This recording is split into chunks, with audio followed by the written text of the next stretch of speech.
Hey, this is Anney. And Samantha. And welcome to Stuff Mom Never Told You, a production of iHeartRadio.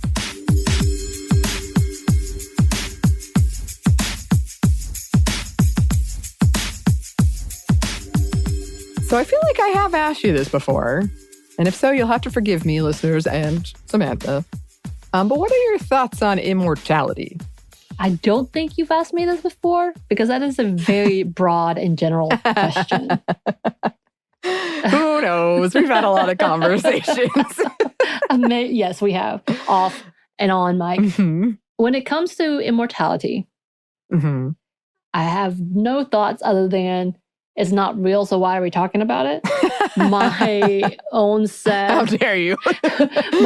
my own sad take on death and immortality is that I assumed I would be dead before 55.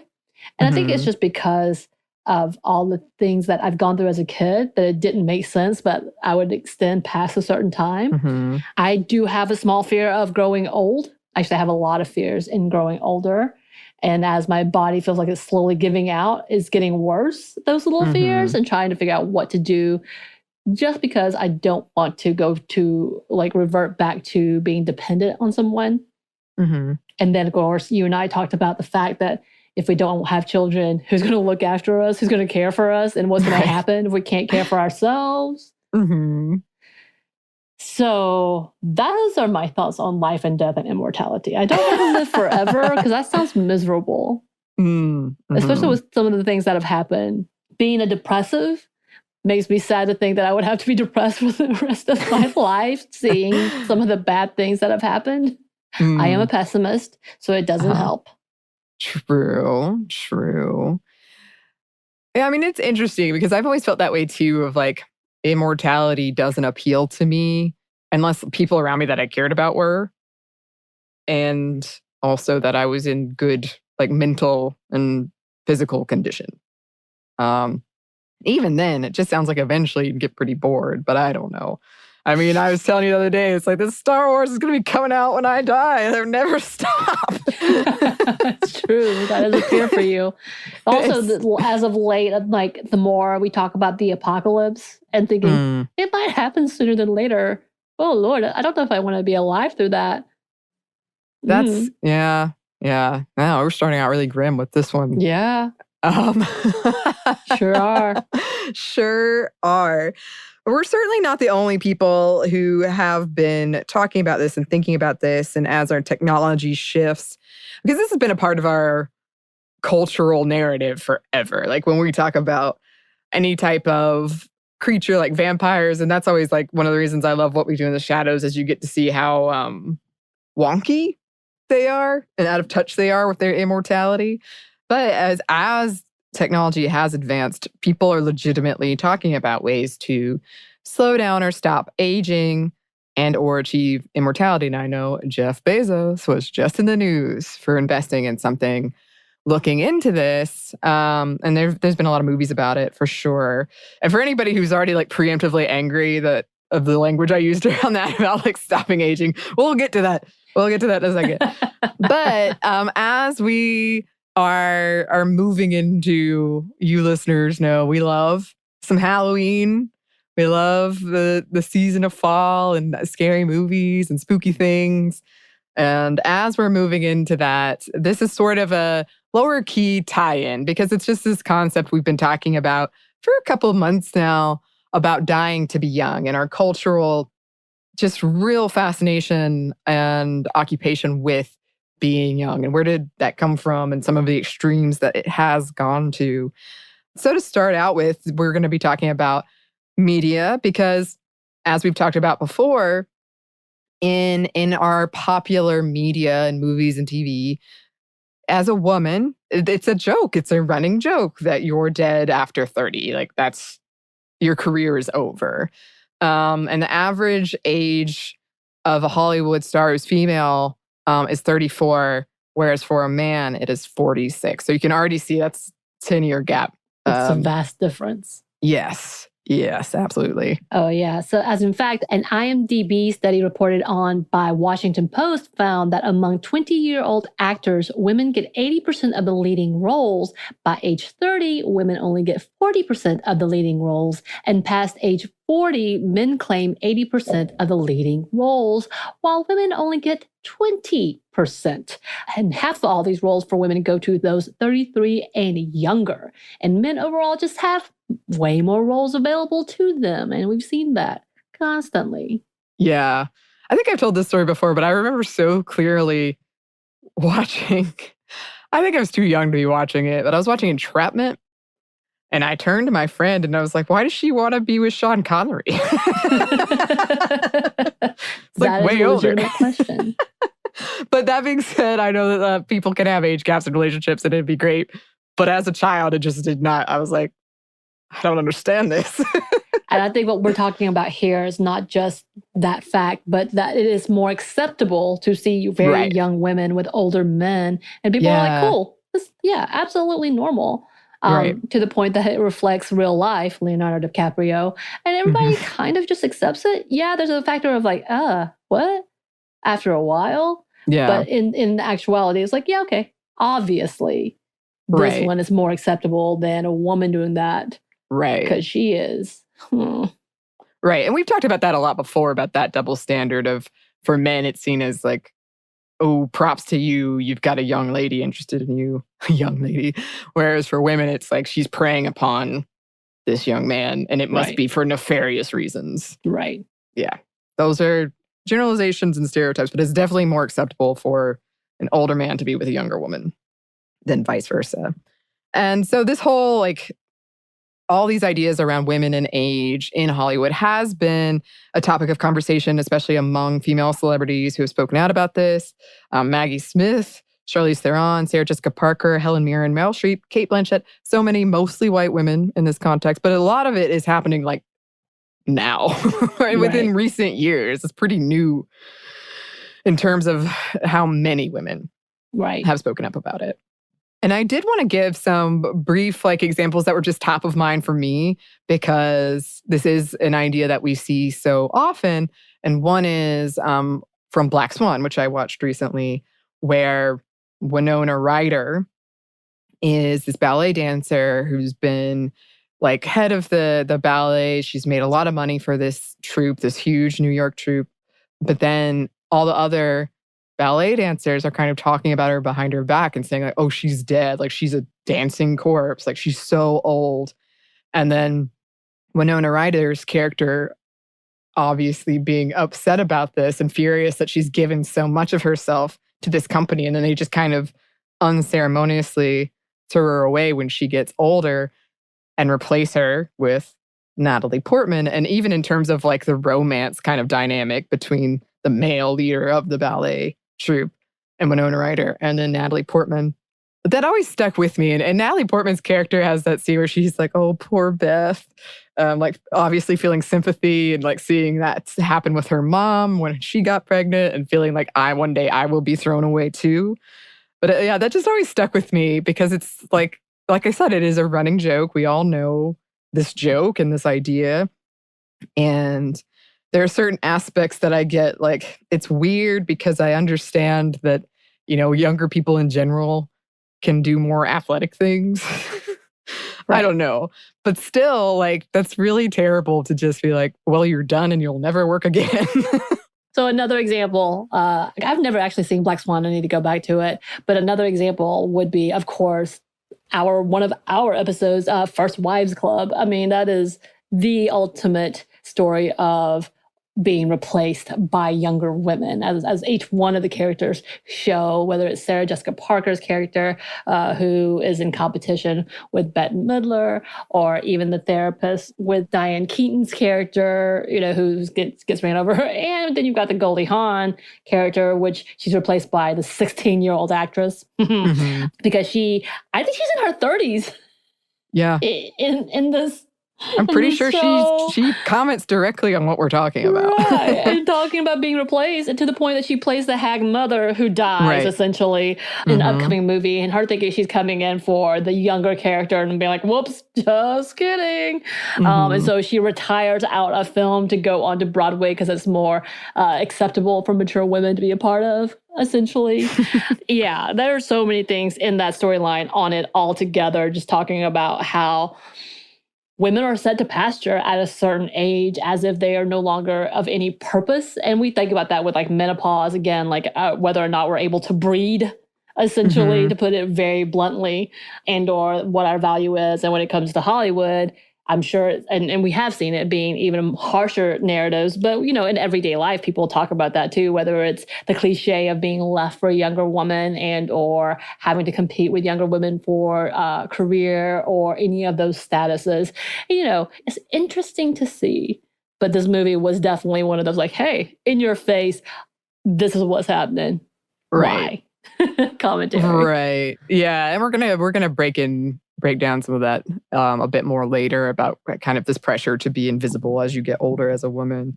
And then I was thinking about this Amazon movie called Neon Demon, which I don't know if you've seen that. I have not. Okay, well, it was a very strange film, but it kind of, that's why every time I think of it, I feel like it's some fever dream that I had. But it's about like models in Hollywood, and is it Elle Fanning or Ellie Fanning? Elle Fanning. I don't know. Elle. You know who I'm talking about. Yeah.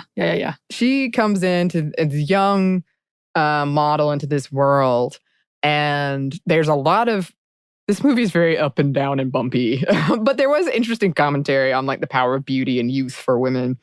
And she says something about like, you know, the power she feels when she walks into a room and everyone is looking at her and feeling jealous of her. Of course, these other models that have been in the game longer than her don't like that. So they end up, spoilers, I guess. How old is this movie? It's pretty old. They end up killing her and eating pieces of her body to try to get her youth, including an eyeball. It was real gruesome. Well, okay then.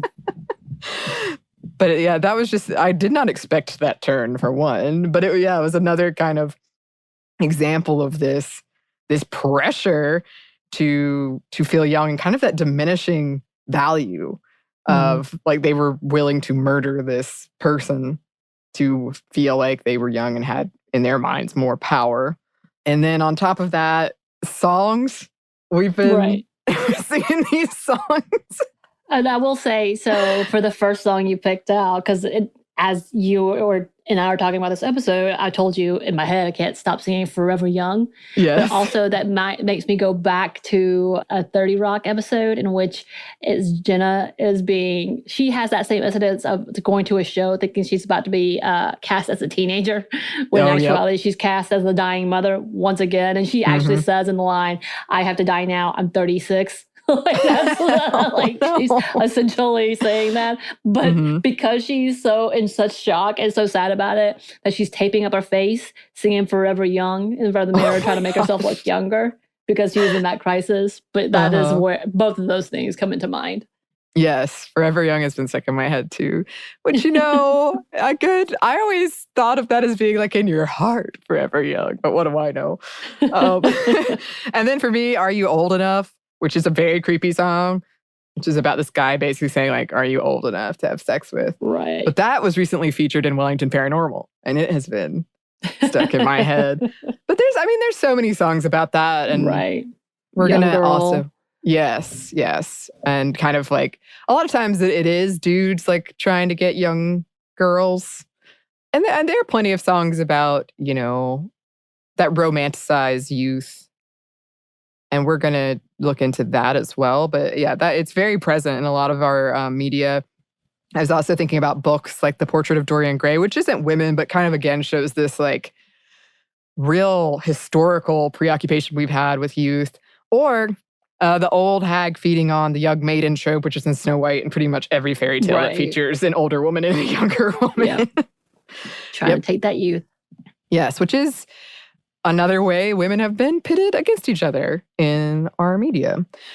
But also if you move out of that, like it's a compliment to say you look so much younger. And it's one of those kind of problematic compliments, where what are you really saying and what are we holding up with a compliment like that? There's this whole idea of like trying to get away with it or looking, younger.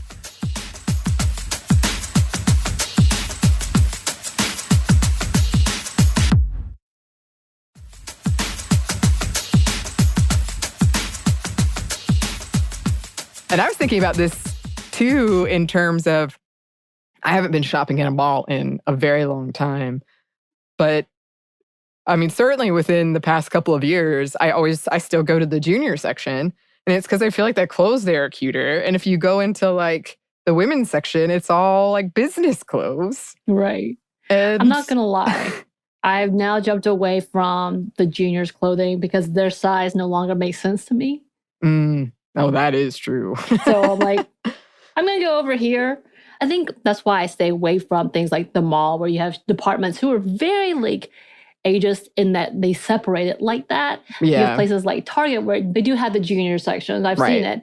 But the women's section and the junior section are similar enough that it's like, okay, there's not really different variations to this. I'm good with it. Right. And typically it's just all like, hey, here's this one sweater. And I was like, ponchos, season of the ponchos. So I'm definitely leaning into quote unquote my age clothing, in that I'm just rather, but I've always dressed like this. There's nothing in my wardrobes, even being younger, that really said, this is a junior's outfit. Like, I never really wore like jeans that had holes in it. I did have one. I accidentally tripped and fell, and I refused to, like, and ripped it. But that's why. Sure. But like, it was never my thing, because I was always so self-conscious that I wanted to mute it down as much as possible. So just as plain can be is my go-to, and I still am that way to this day. And again, I love cardigans and ponchos, and I feel like that's definitely like older leaning. And I'm like, I'm cool with that. I will forever wear that. This is who I am. Yeah. Yeah. I mean, I do think I don't want to make it sound like there aren't cute clothes for women who are not juniors, like older. Right. There are, but I feel like in a traditional mall department store setting, it's like, oh, it's again like the breakdown of the Madonna and the whore almost, where it's like, oh, junior section, cuter things, maybe some cleavage going on, and then like business suits.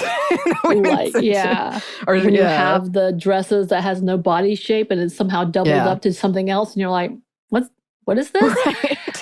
Because even in shoes, they do that. Like, this is obviously for younger kids. You get to stick with this, not this. And it's kind of like, these are shoes. I don't. Right. Yeah. And that's something I know a lot of my friends and I have joked about, because I'm really young at heart, as they say. And I feel like I get judged for liking childish things. And a lot of times I'll end up in like the boys section, because they have like superhero shirts or Star Wars shirts. And that's what I like. But then there's this whole idea of like age appropriate clothing, which we could break down in more seriously. But in terms of what we're talking about now, it's like you reach an age and that's just, you have to wear, a formless blanket almost. You know what, though? Give me my moo-moo. I've got my Star Wars poncho. You know I love a good poncho. I do too. There's nothing wrong with it, but I think we need more options, and we need to investigate why this is. No, when it comes to, also, it's kind of the expense and who gets what, and what is seen as stylish. And we also know that we see that as in sizes too. Like when we talk about celebrities trying to find really nice, fancy things and being told, we're not going to give you this, we're not going to sponsor you this, we don't want you to wear this type of thing. And we see that ageism is a complete thing, where we saw Millie Bobby Brown got like ripped apart because they were like, you wearing clothes that's too old for you. And it's kind of like, I don't understand. She's wearing a cute suit outfit. Yeah, she's 16, but she's pulling it off and she's coming to a fancy event. What's the problem? And her being ripped for that, it's not like it was sexy. And even at that, I'm like, we need to talk about that standard, dress code standard outside of this anyway. But all of that to say is, why can't she? And then having older women who are wearing a little bit tighter clothes and are showing a few more things and be like, that's too sexy. You're a mom. And you're like, what the hell does that mean? Yeah, it's just another instance of policing women's bodies and what they wear. And like, we being society at large, not me but personally, but any opportunity to tear a woman down. Right. And make her feel bad about her body.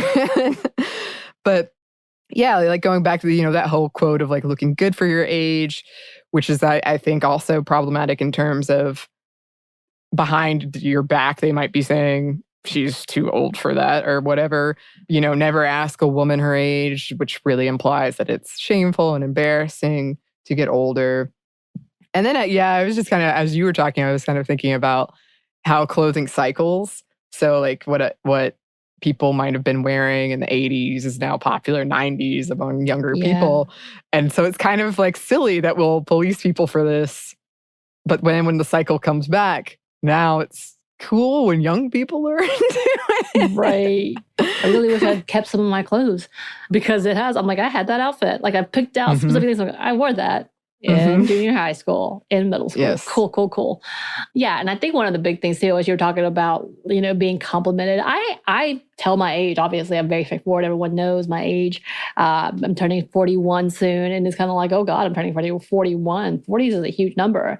And then comparing myself, and this is really bad on me and my own perspective, as well as my own biases, is like, do I look like that 41-year-old? Because I don't want to look like that. Like there's levels of like, I need to look younger and I want to tell people my age. So they better have the right reaction. Like in my head, it better be shock or disbelief. Because as of late, it has the other to that. They're like, oh, okay. I'm like, son of a... And I just kind of walk away. But there is that level as I'm getting older, be like, but I don't look like that 41-year-old, do I? Because I still have the image of my mother being 40-something when I was so young. And now I'm like, yeah, I look like my mother. Obviously, I don't because she's very white and I'm not. There's very big differences. But the aging level of like, wow, it's weird. Yeah, and I think that kind of it is. I think that line of thinking is really, it is encouraged by our media, because I feel like I see magazine headlines like that all the time. Like, how did she accomplish this look? She looks so young. And I know, like, list 30 under 30, when I was researching this came up a lot of like, that's also kind of a troublesome line of thinking. But we do see it. We see it. And usually it's trying to sell something where it's like, how did she do it? With this retinol cream, of course. Yeah.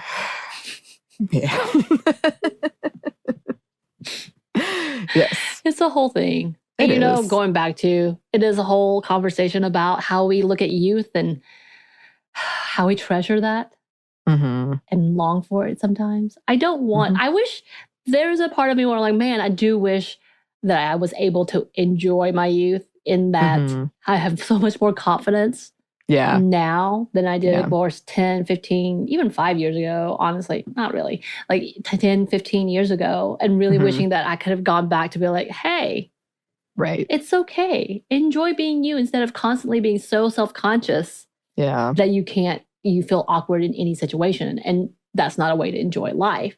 That's the only part in that. But yeah, in the West, the aging is often seen as something shameful and to be hidden away and fought against instead of being respected, which I'm like, let's get back to that. Although, to be fair, some of the boomers have not shown that level of... I think... Which we could talk about that later. But like in general, respecting age versus being dismissed or being invisible because we're no longer relevant. And I say we. Our elderly are often invisible to us. And in the US specifically, in this culture, it's kind of gross. Yeah. That we don't respect. Of course, respect is earned. Yes. Going back to that. Totally agree. But there's just that level of like, where have we lost that? Yeah. Bit of like, we want to age. That means we've come through life okay-ish. We've survived it. And we've long discussed the link between traditional beauty for women and power. And that's a whole big conversation.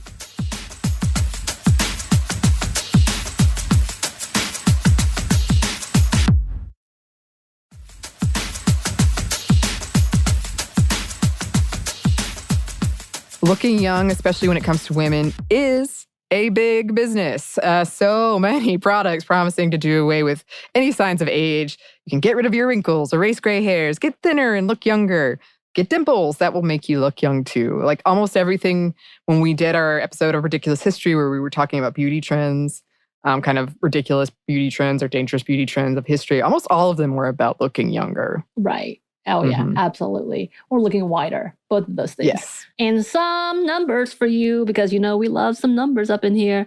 As of 2011, Americans spent about $10.4 billion on cosmetic surgery. The anti-aging industry is believed to be worth $140 billion. And then a 2018 study found that over 50% of women aged 18 to 24 surveyed agreed that an anti-wrinkle treatment was essential to their beauty regimen. I'm like, I don't think I have any of those. I'm trying to think about it. Mine was all about acne. Because I still get them. I got one big pimple right here. I got Annie. one on my chin. I'm like, I'm supposed to be 40. This is not supposed to be an issue anymore. It's okay. Myth.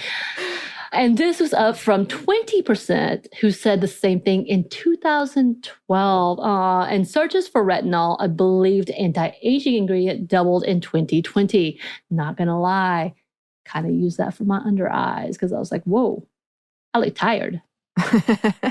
Yeah, I've definitely tried products for my under eyes. Mine are very dark and baggy, and that is because I don't sleep very well, among other things. But and yes, just disclaimer, we're not really coming out against any of these things per se, but more against the societal pressure that makes people, and in this context, mostly women, feel like they have to do these things, that it has to do with their worth. And I think there's a lot of fear around it, like every day your skin is getting worse. I saw this, I think it must have been in 2001 or 2002, interview with, what's her name? Naomi Watts. And she was saying, you know, my skin, the way I keep it this way is I put on sunscreen every day. And ever since then, I put on sunscreen almost every day on my face. But that was like the power of it, because I was like, what if I mess it up now, it'll be too late later. Right. And yeah, this does start at a young age, because I must have been like, I don't know, 13 or 14 when I saw that interview. And I remember when I was in high school, this really traditionally pretty girl who's like a year older than me, she was talking about her anti-wrinkle regimen that she was doing. And I looked at her like, oh my gosh, am I supposed to be doing that already? And a lot of anti-wrinkle commercials do use young women that definitely don't have wrinkles anywhere. If they do, they're airbrushed out, or like not that many. Right. And I find this interesting. I think the other big problem is we're not saying that these things are awful or that, you know, this is the devil or anything. What we're saying is we see this as a marketing racket that is completely aimed at women. And if this is truly for their benefit, women's benefit, why the hell is this so damn expensive? Like, that's the other part. I'm like, what is happening? And then the links and the way we're ruining the environment to get to some of those things, also really, really problematic. And it's all about that capitalism. Yep. And we know this. And I think that's part of the problem is it's not so bad to want to try things that are good for your skin, or, you know, want to do things preventatively or whatever, and being self-conscious and making you feel good about yourself. That's one thing.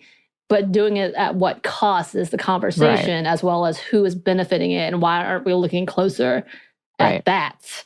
And of course, we make fun of older women who do it too, that they're pathetic and not fooling anyone, despite the fact that we live in a society that penalizes age and are further penalizing women for trying to fit into that society that was created to go against them. Essentially. So trying to fit into that narrative, trying to make it a situation, or having, you know, the audacity to change something that they don't really find uplifting for themselves. That's a whole other conversation too. Why can't we let it be? Yeah. And I think this has been it's been something people have been discussing a lot around women and cosmetic surgery. And all of this stuff we're talking about, we could unpack further in other episodes, but how, like we were saying, the joke is you're dead at 30, like the median age is 33 or whatever.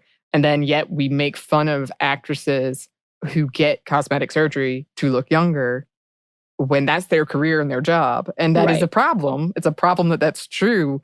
But I think it's very telling that we are making fun of people who are trying to not lose their job, essentially, in a really sexist, patriarchal, ageist system. Right. And also just knowing that for a lot. And we could talk about the Korean beauty standards, which is just which is a whole different conversation in itself, that it starts at a very young age and being molded essentially into what is thought of as the perfect body, the perfect face, the perfect skin tone, like all of these things. It's such an overwhelming sense of like, what are we supposed to be doing? And for those who aren't within that narrative, within that frame of thinking and or seeing and looking, what happens to those people? Completely dismissed and not seen. Yep. It's, like we said, it starts at such a young age and you really get inundated with it and internalize it. I know there's been studies that found by like the age of 4 for young girls, they're like, wrinkles are bad. Age is bad. And a lot of other troubling beauty standards as well. Just so young, we pick up on it. And like going back to your point, when it comes to this whole conversation of, we want women to do what they want to look, to feel good about themselves or something they might just enjoy. It's like when we talked about in taking self-care and, spa days, that might really be your thing. But there is a financial and time cost. And also this whole, what we're really talking about is the demonizing of age, and particularly for women. And also, it's just that pressure, the pressure to do it. Like if you want to do it, good for you. But I think a lot of us feel like we have to do it. And there is this kind of like a fear-based decision of, oh no, my value's going down. I need to save up money and go get this and go do this. And just feeling bad about yourself, which I hate. Right. Yeah. And then when we look at sexual assault and grooming, there are so many instances, like we were talking about earlier, of older famous men grooming younger, often underage, young women. And there are even pieces of media in all kinds of media directly about that whole thing. Several recent studies have looked into why growing numbers of young women are seeking cosmetic surgeries, with one of the dominant theories being it has to do with social media filters. So basically you want to look as airbrushed as your social media filter looks. You want to match that. But also obviously the constant bombardment of messaging in our media. Again, we could unpack all of this stuff so much. And it's definitely grown. Maybe also accessibility has grown. That needs to be part of that conversation too. But it's always been there. If you think about the women who literally went through plastic surgery to look like Barbie, and that was before social media. She was already famous because that was her whole stint. And then there's been several more that followed suit, and they're big influencers. And that's kind of that other conversation. It's the level of what we look at as who are influencers. And it's typically everything about looks. So it seems to me, especially when it comes to women or non-binary. And it's one thing to love makeup and do makeup. That's gorgeous. I really wish people could teach me how to do it well, because I'm not one of those people that do it well. My niece is really good at it. She's actually a makeup artist. I'm like, go ahead, do your thing. That's I don't know what this means, right? I'm like, maybe I need your help. But there's something different in that's the influence and trying to get that perfect standard. And some of these, and we need to come back to, Annie, is the fact that a lot of these filters are not made for women of color. The many times that I've put it on my face and it did nothing, I was like, what is this? And the fact of the matter is, because it's not for women of color, and it doesn't do for them, which is probably a good thing, honestly. I don't know. It looks, I don't know. There's many times where I did the filter, I was like, why? So it's probably a good thing. But there are many times where there was nothing. I was like, oh, I'm too brown for this. Interesting. Yep. But we'll come back to that. So data from OkCupid suggests, not surprisingly, that men seek out slightly younger women when they marry the first time, women slightly older. But if men remarry, they seek out women half their age. The rating theory for why is this is how men and women have been socialized historically, with women more concerned about social status, men more concerned with indicators of fertility. I wonder, though, I have to go back because we've talked about this a little bit. Every time I've ever been on a site, most of the men, if they had an age preference, would always do their own age as the cap and younger. So if a man was 35, it would be 35 to 24. Like I've seen Right. that. And there'd be several men who would do not even to the, as they were getting older, the age would stay the same. So they might be 38, but their cap for women are Right. 24 to 35. And I'm kind of like, you're a 38-year-old man. You want to date a 24-year-old? What is happening? So I Yeah. did find that a lot. Like it Yeah. was, if it was specific, it was much younger typically. And I found that very Right. interesting. So I find this like, I feel like that's underwhelming of a report. Well, it was only a couple of thousand of people. And also, yeah, I mean, it's hard to, I would imagine the data pool is probably pretty significant, but not too significant when it comes to remarrying and things like that. But it was just interesting because the founder, wanted to look more into this. And that's sort of the general pattern that he saw. But yeah, be interested to find out more.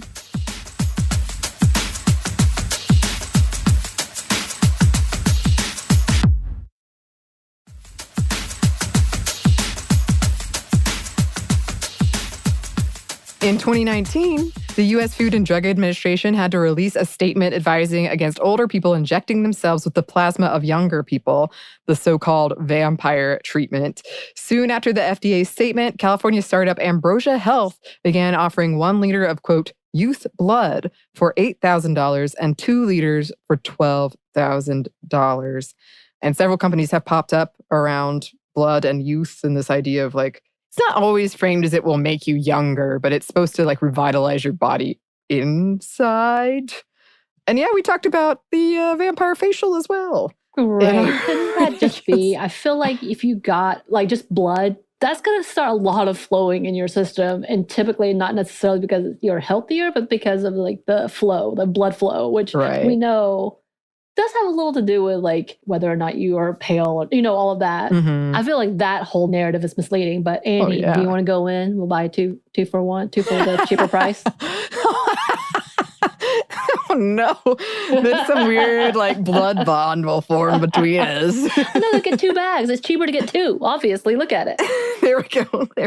I have actually written a horror story about this very thing. When it happened, I remember this news story and I was like, oh, I knew it. It's happening. Speaking of horror stories, QAnon has gotten in on this too. Some followers of QAnon believe that members of the Hollywood elite take a psychedelic drug manufactured from the fear of children called adrenochrome.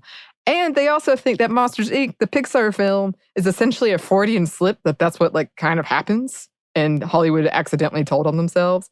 So the story goes that this chemical is extracted from the pituitary gland of tortured children.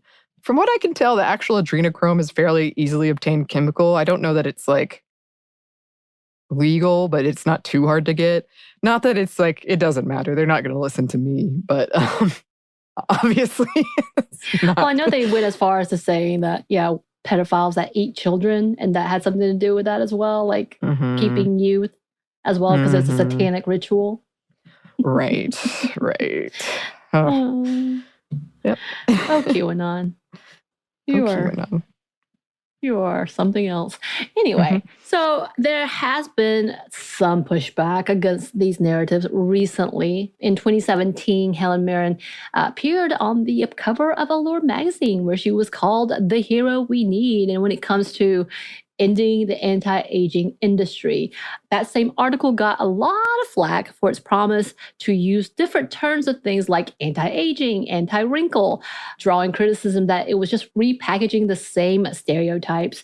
Yeah, it was this whole thing. It's kind of hard where you're like, and I think this is where we have a hard time with feminism as well, and women, not because we don't think it exists and we know it's necessary, but the fact that we have to highlight it in such a way that it becomes atypical, and it shouldn't be. It shouldn't be like, they should just let it be. The opposite should be happening, where we don't have to worry about aging, instead of highlighting, look, she looks so young and forever young because she's successful now. It's like, we should change that and make that a norm instead of trying to highlight it being unusual. Can we do that? Same thing with feminist stuff. Like, we shouldn't be highlighting someone because they're doing well as a woman. But we have to in order for any recognition or any equity to be had. And it's irritating. Yeah. Oh, yeah. But whatever the case, people are finally getting tired of all of this. Yay, us included. 2012 worldwide study found that 63% of respondents believe that our cultural preoccupation with youth have gone too far. And yeah, I think we've started to understand that as all of the regimens and the surgeries and the money that we could spend and the lies that are happening and the influencers that keep spouting miracle drugs. Yeah. And there are a lot of reasons behind our cultural preoccupation with youth, some of which we've already talked about, and particularly in this context in the West. One is, money, capitalism. Young people are believed to be, not always accurately, actually, the people who spend more time on screens and thus are exposed to more ads. Because of that, ads often are more geared towards younger people and feature younger people, which in turn leads to this idea that youth is the norm and what we should all strive for. We should all want to be these beautiful young people we're seeing in ads because they're cool and there's something to aspire to. Again, generalizations, because most ads I see these days are just cringy. But, that was the idea. They represent people who are connected and living life to the fullest. People aged 18 to 30 have long been believed to have the most disposable income. But again, a 2012 study found that people over 50 accounted for over 47% of household spending. And that's been an interesting conversation to play out as well. Of just Why would like they how think that? These kids are just coming out of college. How do they have disposable income? I think it's just a really false. It kind of goes back to this conversation where there's all this hand wringing over like millennials aren't buying houses and owning cars anymore, and we're like, yeah, because we are not the same generation, and we can't get jobs, we can't get like well-paying jobs. Like it's different, but I think they're basing it off of how it was, and it's a mistake, and it's not the same anymore. Interesting. Okay, I'm baffled because I'm like, I didn't get a living wage, truly living wage until I had 3 jobs, and that was just 4 years ago. Yeah. No, I think it's really misinformed. I think it's based off of how it was with like boomers who had disposable income. Right. But it's That's not a weird concept. Yeah. So another reason our narratives around age, especially for women, as something humiliating and shameful, something to fight against. We need to fight. Yeah. For that. We need to fight to change it. Well, that's just how, when you think of, because companies and capitalism is so good at doing this and adapting, right? So we're like, oh, we don't like anti-aging. Quit saying that in your ads. And they're like, okay. And so now they're using all these words like combat or defy or implying that you're fighting against this thing, which thereby implies that it is bad. Right. How to figure that out? Yep. Another factor is this long-held belief that youth is linked to fertility and health in women, and thus a young person, particularly a woman, is a more desirable partner. And we've talked about that a lot. This very unfortunate pressure for young women, like our sexual desirability, particularly when it comes to the male gaze, is also the value. And youth is usually, almost always, tied into that. A study of dating sites conducted by sociologists at the University of Michigan found that a woman's desirability to other website users began to decline after age 18, whereas a man's desirability as a potential date could peak as late as 45, which is just upsetting. That's awful. 18? Yeah. Oof. Yeah, this makes me want to like flip the table over. What? Yeah. 18? The hell? Yeah. So a 2011 study found that men reported feeling old at 58. For women, 29. Yeah. I always talk about, I make a joke about feeling older. It's typically because in my friend groups, I'm the older one of the friend group. So I always tease about the fact that I'm old. I don't know if I started feeling really old until recently when my hips started hurting, which I was running and my hips started hurting around 35. And I was like, oh God, what's happening? And my back went out. And I was like, yep, there it is. Yeah. I think it's an interesting juxtaposition with conversations that you and I have had. Whereas I don't necessarily feel old, but man, am I already preparing for what if I slip in the shower? Like I'm already Yup. Imagining these scenarios and what am I going to do? Which is, I mean, that is also a big part of what we're talking about too, right? We've talked about that a lot, is this fear of ending up as the, heaven forbid, the spinster who has no one who's going to care for her and she's going to die alone. Die alone. That's the threat, isn't it? Yep, it is. And we've talked about that recently. Yes. And we're not going to go into too much history because we did talk about it and we have talked about it in several things. If you didn't listen to our ridiculous history episode, you can hear us go into more examples of the history of women trying to usually capture beauty and youth through these very dangerous and painful looking things often. But yes, there are so many instances throughout history of people, and especially women, going to extreme measures to stay young, whether it's Cleopatra bathing in the milk of animals, Elizabeth Bathory allegedly bathing in the blood of virgins, medieval and Victorian practices of putting slices of meat or putting some wine on the face in hopes of minimizing the appearance of wrinkles. In the 19th and early 20th centuries, ads around skin creams were almost entirely targeted towards women with these messages that looking young was the only way that they could attract men. And here are some examples of an ad copy from this time.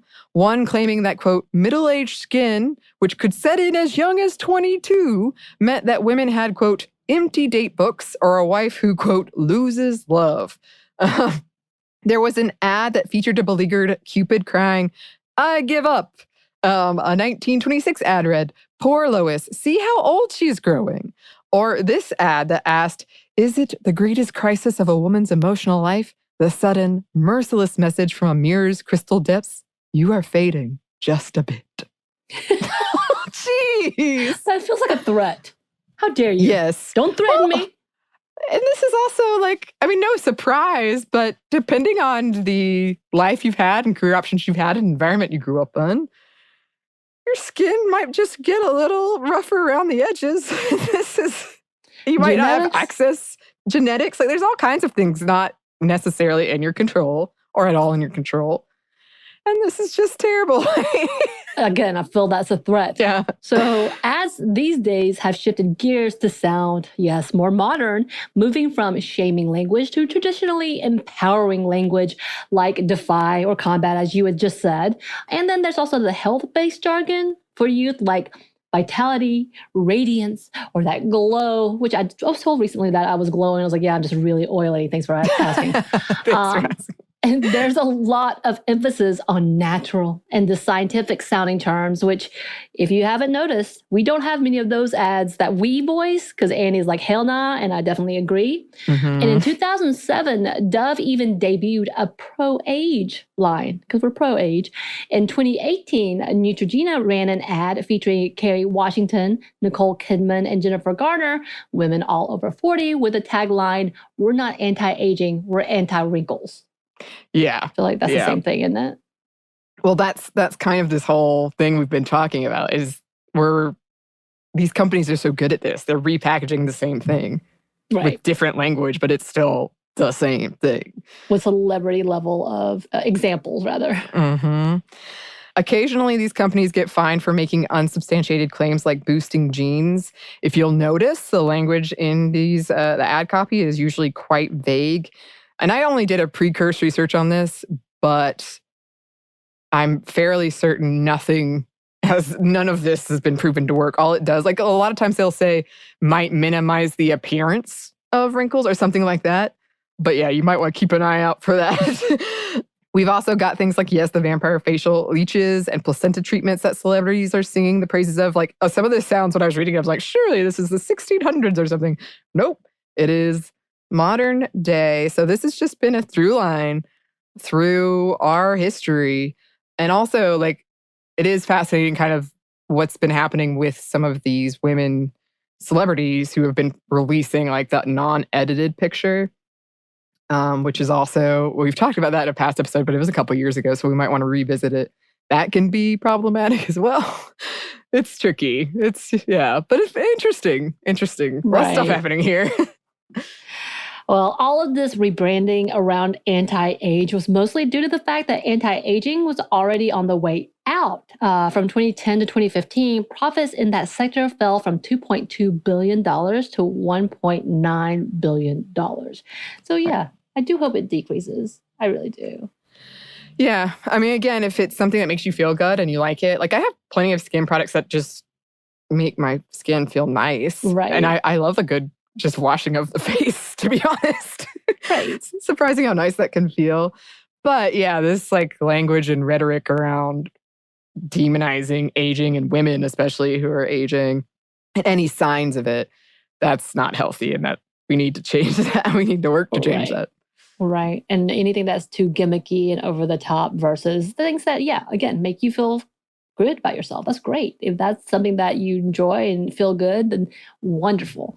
But to be obsessive and lose a lot of money and doing all these things that really causes you more harm, that's a different question in itself. And I think that is definitely what we're talking about. And understanding like aging is not a bad thing. Surviving is incredible. Good job. You did it. Which is kind of how I celebrate. Like I get depressed around my birthday. Y'all, I've been talking a lot about depression lately. Mainly because it has a whole other connotation with trauma. And that has something to do with the holidays, which happen around the season. And I have a whole lot of like feelings on that. But what I do celebrate, and the reason I don't hide my age is because I'm like, yeah, I did it. Yeah, I didn't think I could make it. I made it to 41. Woo! Right. Did it. Yes, and we're happy that you did. Many more returns. But that's another thing I was thinking about the other day is it's not a great way to live if every day you're like, you think your value is getting less and less. No, it's not a great way to go about life. Whew. Anyway, we had a lot to say about this. Yes, we did. Well, listeners, as always, we would love to hear from you. You can email us at stuffmediamomstuff@iheartmedia.com. You can find us on Twitter at momstuffpodcast or on Instagram at Stuff I've Never Told You. Thanks as always to our super producer, Christina. Thank you. And thanks to you for listening. Stuff I Never Told You is a production of iHeartRadio. For more podcasts from iHeartRadio, visit the iHeartRadio app, Apple Podcasts, or wherever you listen to your favorite shows.